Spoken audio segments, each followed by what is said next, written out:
Hey, did you complete yesterday's assignment? Yeah, I did. It wasn't that hard though. We just had to make a mood board about the basic idea of the garment and do some explorations on it. It was kind of fun to explore different ideas. We could also take some inspiration from other fashion designers. Oh man, I don't know what I'm gonna do when I go out in the field. I don't even know the whole design process which needs to be followed. The design process of the field is a tad bit different from the one we follow right now. Specific instructions are provided which need to be followed quite strictly. There's not much exploration in the field. Hmm, that sounds like a very mundane process. Not only that, this process generates a lot of waste as well. To depict the wastage that occurs in making of a garment, the students of fashion department from Arch College of Design and Business took the initiative of making a 25 feet long garment using only waste fabric with the help of students from the interior department. 25 feet long garment? This clearly shows how much fabric is wasted while making clothes. Not only this, did you know in order to produce 1 kilogram of fabric, typically 200 liters of water along with chemicals and other solvents are consumed, washing the fiber, bleaching, dyeing, and then cleaning the finished product. Plus, there is an increasing amount of post consumer textile waste that is generated globally. The textile industry also contributes to air pollution through gaseous waste like ammonia and formaldehyde, which are diffused in the atmosphere. And do you even know how noisy the textile factories are? Excessive noise resulting from textile manufacturing units threaten the life of workers and residential areas around them. But can nothing be done to prevent this wastage? The industries can use materials which are less toxic in nature.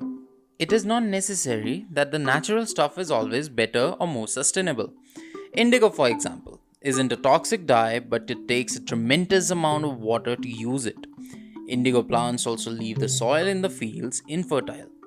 Numerous environmental standards like Global Organic Textile Standards (GOTS) adopted principles for processing textile goods using fibers which are environmentally, socially, and economically sustainable. Introduction of new technologies has also played an important role in reducing textile pollution. The new reactive dye Evitera SE is recommended for cotton dyeing. Exhaust dyeing is advised for netted items. Further, use of jet dyers is favorable compared to winch dyers. One must avoid using benzidine based azo dyes, chlorine based dyes, and dyes having cadmium and other heavy metals. The second level treatment requires a biological process to remove organic matter from the water waste. Treatment technologies like activated sludge, percolating filters, aerated lagoon, facultative lagoon, etc. are available. What about solutions on an individual level or on a smaller scale? There's a lot of things one can do. Do you have an unwanted stock of clothing? Rent it online. Rentals are not only for prom tuxes but also for regular clothes as well. A well thought initiative for reducing our shopaholic habits. You can also donate your clothes to the needy if you don't use them anymore. Many well known brands have taken the initiative to recycle old clothes. So, the next time you buy something from a store which recycles old garments, be sure to hand over your old clothes to them and get some of that sweet, sweet store credit. If you often end up buying clothes that don't fit, you can try buying tailored clothing which would fit you perfectly. The major advantage of tailored clothes is less wastage of fabric in the making. Yeah, I guess you're right. I never thought about it that way. I never thought that an act as harmless as buying new clothes every now and then would cause damage to nature on such a large scale. But what can I do about the clothes that aren't wearable anymore? There's a lot of things you can do with your worn out garments. For example, you can cut your jeans or pants and turn them into shorts or capris. Denims can be cut and sewn into bags, wallets, and many more pocketing items.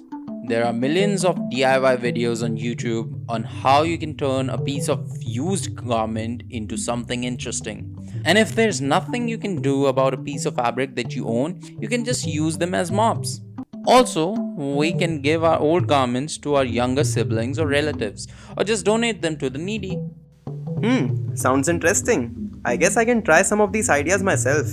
I do understand the wastage that occurs during the production of clothes. I'll be more careful in the future.